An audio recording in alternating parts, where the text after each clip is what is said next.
everyone, welcome back to my channel. If you are new here, I'm Alex. I make book and lifestyle and coaching and business content. Welcome in. Okay, in today's video, as you've probably guessed, we are doing 2025 anticipated reads, and there are a fair few that I'm very, very, very excited for. So, without further ado, let's get into the video. Now, if you watch a lot of my booktube, or if you've been keeping up with my Vlogmas content, you would know I like to split things into categories. However, in today's video, there will be no categories. There will be no ranking. There will be no hierarchy, because we are very excited for every single one of these reads. So let's get to the first book in this video, which is a Suzanne Collins book, Sunrise on the Reaping. This is a Hunger Games novel. It is part of the Hunger Games world. We have finally Haymitch's story. If you are a big Hunger Games fan, if you religiously watch The Hunger Games, Catching Fire, Mockingjay Part 1 and Part 2, like I do, if you read the books and reread the books and reread the books, like I do, this has been long awaited. We had President Snow's backstory first in a song. I'm completely blanking on the name of this book. A Ballad of Songbirds and Snakes? I think that's what it was called. I don't know why that's gone out of my head now. But anyway, this is one we have been truly waiting for. Haymitch's story, and honestly, Finnick's story. I know we got the backstory and background to Finnick's games, but I want more. I really, really, really want to see Finnick's story, live action, but having Haymitch's story is so exciting. So if you don't know what I'm talking about, let me read the description for you. So, when you've been set up to lose everything you love, what is there left to fight for? As the day dawns on the 50th annual Hunger Games, fear grips the districts of Panem. This year, in honour of the Quarter Quell, twice as many tributes will be taken from their homes. Back in District 12, Haymitch Abernathy is trying not to think too hard about his chances. All he cares about is making it through the day and being with the girl he loves. When Haymitch's name is called, he can feel all his dreams break. He's torn from his family and his love, shuttled to the capital with the 3 other District 12 tributes, a young friend who's nearly a sister to him, a compulsive odds maker, and the most stuck-up girl in town. As the games begin, Haymitch understands he's been set up to fail, but there's something in him that wants to fight, and have that fight reverberate far beyond the deadly arena. I'm so excited to read this. We knew that Haymitch's games were one of the only other Quarter Quells mentioned in the story. We know that Haymitch had crazy odds to win his games, but obviously we know he did.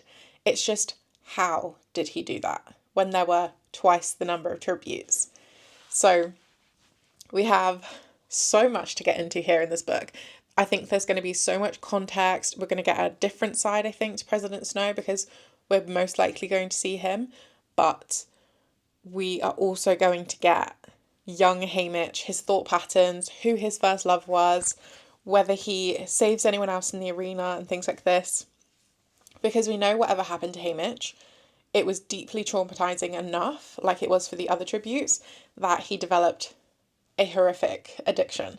So I'm just so curious to know whether Haymitch's story is similar to Katniss and Peter's, whether it's completely different, whether the Quarter Quell was even more vicious because there wasn't a specific aim to kill a specific person, or was there? There's just so much to find out from this book by Suzanne Collins, and it's just gonna flesh out, I feel, all of the universe of Panem, and I think give us some more background context and things like that, because we need it. We need every little bit of information she can give us about Panem, because we love it.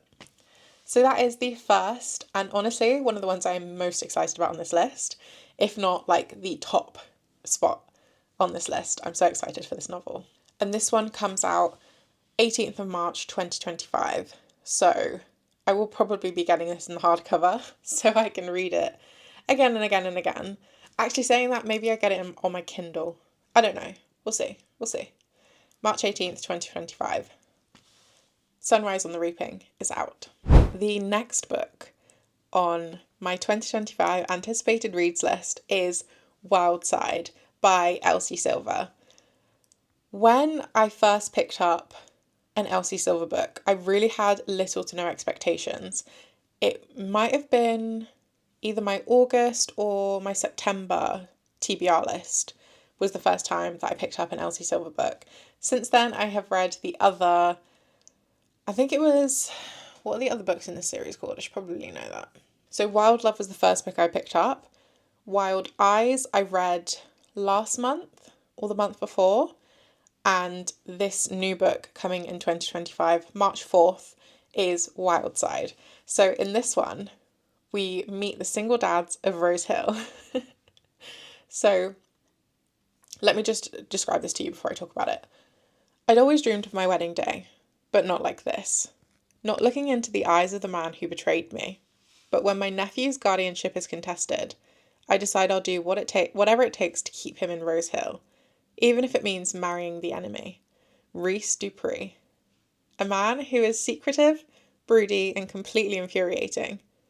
A man whose work takes him away for weeks on end and brings him back covered in mysterious bruises, ones he won't talk about. In fact, we barely talk at all. Which would be fine, except when he's not talking, he's staring. And the way he looks at me is borderline indecent. The tension between us has always been palpable, but living under the same roof is a dangerous temptation. I swore I would never forgive him, but that was before I knew the man behind the mask. The one who's fierce and protective, the one who's gentle and patient, the one who shows up for us when we need him most. He's not at all who I thought he was, and that makes hating my husband so much harder and loving him just a little too easy. I feel like this might be one of the better Elsie Silver books. It's got all the tension, it's got the angst, it's got the what will happen next, it's got, okay, they're obviously going to fall in love here, but how? How are they going to fall in love? My favourite so far, I think, was Wild Eyes. I do feel like the first book in a series always takes the brunt when you've got to start building the world and building the characters and building the relationships, whereas all the following books just get to build on top of the foundations. So I always feel like we kind of judge the first book a bit harshly when this, like, the sequels and things get better, but we'll see. We don't know whether Wild Side is going to be the best Elsie Silver book, but it's certainly going to hit my romance trope heart, I think, like an enemies to lovers kind of thing, because that is one of the reasons why I love like romantasy and fantasy so much, because of the enemies to lovers trope. It's a personal favourite torture of mine. So I'm very excited for this one. It's going to be released March 4th, I think I said that already, but I think it's also the last book in the Rose Hill series, so I think it's just a 3 like standalone, not standalone kind of book series from Elsie Silver. So I'm very, very excited to see how it wraps up the stories of all of our characters, because we will see the previous books' characters too in this one. So yeah, that is Wild Side by Elsie Silver. Up next, we have another cowboy romance, because we are finishing, or potentially finishing, the Rebel Blue Ranch series by Lyla Sage. So the 4th book, I have yet to read the 3rd, but it's going to be on my TBR list. I think January's TBR, to be honest. But we have the 4th book in the Rebel Blue Ranch series, which is Wild and Wrangled. Now this one is following Cam and Dusty. So Cam is this a spoiler? No, this isn't a spoiler. I'm not going to say what I was going to say. We'll move on from that. But this is the 4th book in the Rebel Blue series. And I think the 2nd and the 3rd books in the series Second, definitely my favourite so far. Third, I think is going to top that even more because, again, it's an enemies to lovers kind of book. And this one is a, like, the one that got away. So Wild and Wrangled is a one that got away story. And I do quite like those. Like, I love the movie, like, Dear John and P.S. I Love You and, like, movies and things like that. So, like, the one that got away trope does hit me in the feels so bad. So I'm very excited for this one. Let me read you the description. She's the one that got away. He's the one that never let go. Camille Ashwood has always loved a plan, but when her groom doesn't show up to their wedding, Cam's life is turned upside down. She doesn't even have a place to live. That is, until she finds out the house she's loved since high school is available to rent. There's only one problem: the neighbour. Dusty Tucker has spent nearly all of his adult life running from Cam. The girl who was his first, well, everything. But when she moves in next door, newly single, Dusty wants to show her that they can be just friends. Despite her best attempts to stay far away from Dusty Tucker, Cam realises that being close to him is like slipping on her favourite jeans. That is, until past wounds start to open, and feelings, both old and new, wreak havoc. Nearly 10 years after they first met, Dusty and Cam begin to wonder if their first love can also be their last. And this time, will it be forever? That sounds really cute. It sounds like a discovery love, like someone you loved in the past that, like, you had to grow out of, or circumstances didn't allow the romance to continue. And then years later, when you've both fully formed adults and you've had life experiences and you've both changed as people but stayed the same in some ways, it's whether that love that was previous can also be reformed and made new in an adult kind of love. So I'm very excited for this one. I feel like I really liked Cam's character from what I've seen so far. I feel like in the third book in this series, I'm going to see even more of Cam, so that's going to be good. Set up like a little bit more stakes and tension with Cam and Dusty's relationship. But yeah, I liked Cam in the first, second and third book. Well, first and second book. I think I'm going to like her in the third book. And then we have a fourth book all about her, so I'm very excited for that one. So Wild and Wrangled is coming out the 15th of April 2025. So we've got a fair few months to wait for this one, but it also gives me a lot of time to get the third book in, so that's a good thing. The fourth book on my 2025 reads list is a book by Emily Henry. This is Great Big Beautiful Life, and it is a new romance. So I know next to nothing about this, but I have been wanting to do an Emily Henry specific video for my channel. So maybe April is the month to do it, because we have Great Big Beautiful Life coming out. I've not read any other book but what was it called? Emily Henry, what are your books called? It wasn't Beach Read, it was Book Lovers. The only book I've read by Emily Henry is Book Lovers. And I enjoyed that. I think I rated it a 3 or a 4 star from memory. You'd probably know better than I would. But yeah, there's so many other Emily Henry books. So maybe Great Big Beautiful Life will be part of it. But let me read you the description if you haven't already seen that this book is coming out. So we've got 2 writers compete for the chance to tell the larger-than-life story of an heiress with more than a few plot twists up her sleeve in this dazzling and sweeping new novel from Emily Henry. When Margaret Ives, the famously reclusive heiress, invites eternal optimist Alice Scott to the balmy little Crescent Island, Alice knows this is it, her big break, and even more rare, a chance to impress her family with a serious publication. The catch? Pulitzer Prize winning, human thundercloud, Hayden Anderson, is sure of the same thing. The proposal? A 1-month trial period to unearth the truth behind one of the most scandalous families of the 20th century, after which she'll choose who'll tell her story. The problem? Margaret is only giving each of them tantalising pieces. Pieces they can't put together because of the ironclad NDA and an inconvenient yearning pulsing between them every time they're in the same room. And it's becoming abundantly clear that their story just like the tale Margaret's spinning, could be a mystery, tragedy, or love ballad, depending on who's telling it. This sounds like it'll be kind of like, not a murder mystery, but like,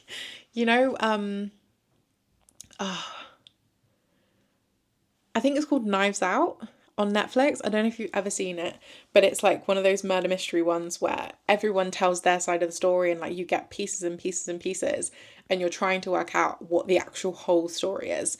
This feels like it's going to be one of those, except we'll get probably dual point of view, so we know what Margaret is telling each of them, but it gives that kind of like old money, scandalous story, like journalist uncovering a prize, amazing breaking of a story kind of like vibes. And I really, really love those kind of books.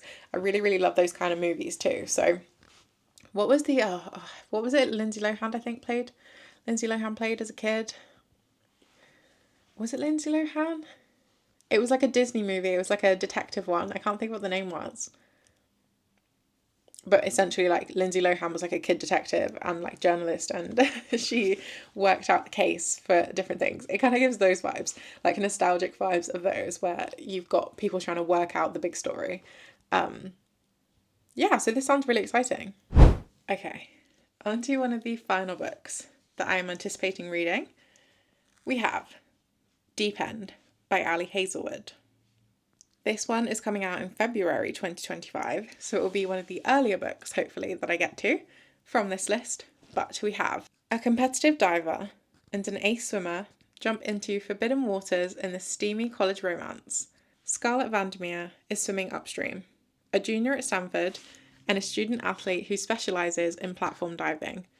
Scarlett prefers to keep her head down, concentrating on getting into med school and on recovering from the injury that almost ended her career. She has no time for relationships, at least that's what she tells herself.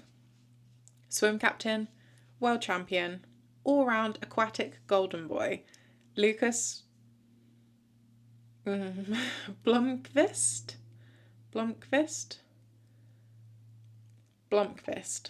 thrives on discipline. It's how he wins gold medals and breaks records. Complete focus with every stroke. On the surface, Lucas and Scarlett have nothing in common, until a well-guarded secret slips out and changes everything. So they start an arrangement, and as the pressure leading to the Olympics heats up, so does their relationship. It was supposed to just be a temporary, mutually satisfying fling, but when staying away from Lucas becomes impossible, Scarlett realises that her heart might be treading into dangerous water. This sounds like quite a cool, sporty college kind of romance, enemies to lovers potentially. Like, it doesn't really scream enemies to lovers. It screams like, we have no relationship here, we don't really know each other, we've come across each other like in specific areas because our lives cross over in a swimming pool. But other than that, like, he's just a guy that I'm aware of, she's just a girl that I'm aware of, and actually some kind of secret unfolds that means we have to be tied together in this thing. So that sounds like a pretty interesting plotline. I'm excited to read this one. I know Ali Hazelwood books are a little bit controversial in terms of content. I think she does a lot of spice, if I'm being correct, in her books, and that puts some people off and it turns some people onto her books. So we will see. I've never read Ali Hazelwood before. I'm very excited to read her as an author. This is one of my highly anticipated reads. The final book on this list is a Taylor Jenkins Reid book. We have Atmosphere, a love story. So, this is an epic new novel set against the backdrop of the 1980s space shuttle program and the extraordinary lengths we go to live and love beyond our limits. Joan Goodwin has been obsessed with the stars for as long as she can remember. Thoughtful and reserved, Joan is content with her life as a professor of physics and astronomy at Rice University, and as aunt to her precocious niece, Frances. That is, until she comes across an advertisement seeking the first woman scientist to join NASA's space shuttle program. Suddenly, Joan burns to be one of the few people to go to space. Selected from a pool of thousands of applicants in the summer of 1980, Joan begins training at Houston's Johnson Space Center, alongside an exceptional group of fellow candidates. Top Gun pilots Hank Redmond and John Griffin, who are kind and easygoing, even when the stakes are highest. Mission specialist Lydia Danes, who has worked too hard to play nice. Warm-hearted Donna Fitzgerald, who is navigating her own secrets, and Vanessa Ford, the magnetic and mysterious aeronautical engineer who can fix any engine and flies any plane. As the new astronauts become unlikely friends and prepare for their first flights, Joan finds a passion and a love she'd never imagined. In this new light, Joan begins to question everything she thinks she knows about her place in the observable universe. Then, in December of 1984, on mission STS-LR9, everything changes in an instant. So this is like a kind of high stakes, seemingly high paced kind of adventure love story. But whether the love story is between Joan and the life she leads, or whether the love story is between Joan and another person, I don't actually know from the description of this book. It just says atmosphere, a love story. So maybe this is actually like a love story between Joan and Earth, Joan and being in the atmosphere, Joan and being in space. So I'm quite intrigued to see what Taylor makes of this story. It is out the 3rd of June 2025, so we have a good while to wait for this one, but I think it is worth setting on your TBR list, putting the date in the diary so you can pre-order it. I think you can pre-order it now actually, and it will deliver straight to you if you'd like, but I'm excited for this one. I'm very, very intrigued to see how this comes to be and to see how the story actually unfolds, because we know definitely that this is an astronaut space program kind of story, but we don't really know what, other than the adventure of becoming an astronaut, what the story is. So I'm very intrigued by this one. I've read Taylor Jenkins Reid before. I didn't absolutely love the previous books, but this storyline fully hooked me, and I'm very ready to see where she takes the story. So that is the final book on my 2025 anticipated reads list. I hope you enjoyed this video. I hope you have found a few books that you'd like to put on your TBR. We are so excited for everything coming in 2025.